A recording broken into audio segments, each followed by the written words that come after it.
நம்மிடத்தில் அன்பு கூர்ந்து தமது இரத்தத்தினாலே நம்முடைய பாவங்களற நம்மை கழுவி தம்முடைய பிதாவாகிய தேவனுக்கு முன்பாக நம்மை ராஜாக்களும் ஆசாரியர்களும் ஆக்கின அவருக்கு மகிமையும் வல்லமையும் என்றென்றைக்கும் உண்டாயிருப்பதாக. ஆமே. வெளிப்படுத்தின விசேஷம் 1ஆம் அதிகாரம் 6வது வசனம். தியானம்.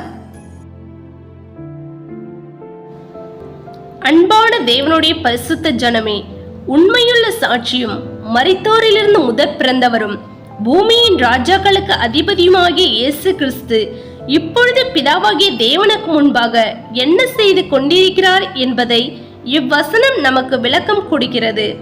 தேவனுக்கு முன்பாக நாம் கிருபையுள்ள ஆண்டவர் 3 காரியங்களை செய்து கொண்டிருக்கிறார். 1. நம்மில் அன்பு கூறுகின்றவராய் இருக்கிறார். 2. நம்முடைய பாவங்களை தம்முடைய குற்றமில்லாத இரத்தத்தினால் கழுவி கொண்டிருக்கிறார். 3. நம்மை ராஜாக்களும் ஆசாரியர்களும் ஆக்கிக் கொண்டிருக்கிறார். 1. நம்மில் அன்பு கூறுகின்றவராய் இருக்கிறார். தேவன் அன்பாகவே இருக்கிறார். 1 யோவான் 4:8. தேவன் அன்பாகவே இருக்கிறார். 1 யோவான் 4:16. தேவன் தம்முடைய ஒரே பேரான குமாரனை விசுவாசிக்கிறவன் எவனோ அவன் கெட்டு போகாமல் நித்திய ஜீவனை அடையும்படிக்கு அவரை தந்தர்லி இவ்வளவாய் உலகத்தில் அன்பு கூர்ந்தார். யோவான் 3ஆம் அதிகாரம் 16வது வசனம். சகல பரிசுத்தவான்களோடும் கூட கிறிஸ்துவனுடைய அன்பின் அகலமும் நீளமும் ஆழமும் உயரமும் இன்னதென்று உணர்ந்து அறிவு கெட்டாத அந்த அன்பை அறிந்து கொள்ள வல்லவர்களாகவும் தேவனுடைய சகல பரிபூரணத்தாலும் நிறையப்படவும் அவர் தமது மகிமையினுடைய ஐஸ்வர்யத்தின்படியே உங்களுக்கு அனுகிரகம் பண்ண வேண்டும் என்று வேண்டிக் கொள்கிறேன். எபேசியர் 3ஆம் அதிகாரம் 18-19வது வசனம். கர்த்தருக்குள் அன்பான தேவனுடைய பரிசுத்த ஜனமே, மேற்கூறும் கர்த்தருடைய சத்திய வசனங்கள் தேவன் அன்பாகவே இருக்கிறார் என்பதை அறிவுறுத்துகிறது. அன்பு கூர்ந்து என்ற வார்த்தை நிகழ்காலத்தில் சொல்லப்பட்டிருப்பது. தேவன் நம்மில் சுமார் 2000 ஆண்டுகளுக்கு முன் தேவன் தம்முடைய ஒரே பேரான குமாரனை விசுவாசிக்கிறவன் எவனோ அவன் கெட்டு போகாமல் நித்திய ஜீவனை அடையும்படி அவரை தந்தர்லி இவ்வளவாய் உலகத்தில் அன்பு கூர்ந்தார் என்ற வசனம் தேவனுடைய அன்பு கிறிஸ்து மூலமாய் மனுக்குலத்திற்கு ஊற்றப்படுவதை அறிந்து கொள்ள செய்கிறது.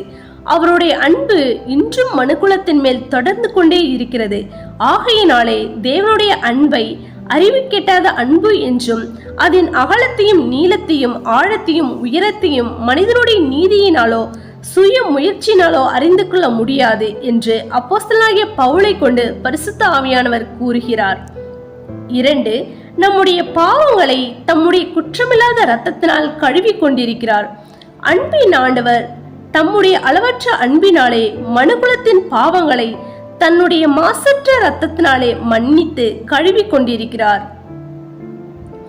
உங்கள் பாவங்கள் சிவேரென்றிருந்தாலும் உறைந்த மழையை போல் வெண்மையாகும், அவைகள் இரத்தாம்பர சிவப்பாயிருந்தாலும் பஞ்சை போலாகும். ஏசாயா 1:18. இயேசு கிறிஸ்துவின் இரத்தம் சகல பாவங்களையும் நீக்கி நம்மை சுத்திகரிக்கும். 1 யோவான் 1ஆம் அதிகாரம் 7வது வசனம்.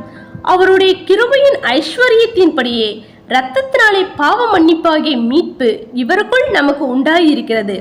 எபேசியர் 1:7. முன்னே தூரமாயிருந்த நீங்கள் இப்பொழுது கிறிஸ்து இயேசுவுக்குள் கிறிஸ்துவின் இரத்தத்தினாலே சமீபமானீர்கள். எபேசியர் 2ஆம் அதிகாரம் 13வது வசனம். இயேசுவும் தம்முடைய சொந்த இரத்தத்தினாலே ஜனத்தை பரிசுத்தம் செய்யும்படியாக நகர வாசலுக்கு புறம்பே பாடுபட்டார். எபிரேயர் 13ஆம் அதிகாரம் 12வது வசனம். மாம்சத்தின் உயிர் இரத்தத்தில் இருக்கிறது. நான் அதை உங்களுக்கு பலிபீடத்தின் மேல் உங்கள் ஆத்துமாக்களுக்காக பாவ நிவர்த்தி செய்யும்படிக்கு கட்டளையிட்டேன். ஆத்துமாவிற்காக பாவ நிவர்த்தி செய்கிறது இரத்தமே. லேவியராகமம் 17ஆம் அதிகாரம் 11வது வசனம். நம்முடைய பாவங்களை நிவர்த்தி செய்கிற கிருபாதர பலி அவரே. நம்முடைய பாவங்களை மாத்திரமல்ல சர்வலோகத்தின் பாவங்களையும் நிவர்த்தி செய்கிற பலியாயிருக்கிறார். 1 யோவான் 2:2. கர்த்தருடைய பிள்ளைகளே, மேற்காணும் கர்த்தருடைய வசனங்கள் எல்லாம் தேவாதி தேவன் தம்முடைய அன்பின் குமாரனின் இரத்தத்தினாலே மனுக்குலத்தின் பாவங்களை கழுவி பரிசுத்தமாக்கி கொண்டிருக்கிறார். பக்தன் ஏசாயா தீர்க்கரை கொண்டு உங்கள் பாவங்கள் சிவேரென்றிருந்தாலும் உறைந்த மழையைப் போல் வெண்மையாகும். அவைகள் இரத்தாம்பரச் சிவப்பாய் இருந்தாலும் பஞ்சை போலாகும். ஏசாயா 1:18 என்று உரைக்கிறார். பாவங்களை கழுவும்படி கிறிஸ்து இயேசு ரத்தம் சிந்தினார். ரத்தம் சகல பாவங்களையும் நீக்கி நம்மை சுத்திகரிக்கும். 1 யோவான் 1:7 என்பதனால் ரத்தம் என்ற வார்த்தை உயிரை குறிக்கிறது. இயேசு தன் ரத்தத்தை சிந்தினார் என்றால் தன் உயிரை கொடுத்தார் என்று பொருள் விளங்குகிறதல்லவா? கிறிஸ்துவின் மரணத்தை குறிப்பிடுகிறதல்லவா? நம்முடைய பாவங்களை நிவர்த்தி செய்கிற கிருபாதார பலி அவரே. நம்முடைய பாவங்களை மாத்திரமல்ல, சர்வலோகத்தின் பாவங்களையும் நிவர்த்தி செய்கிற பலியாய் இருக்கிறார். 1 யோவான் 2:2 என்ற கர்த்தருடைய வசனம் கிறிஸ்துவின் பலியை குறித்து தெளிவுபடுத்துகிறது.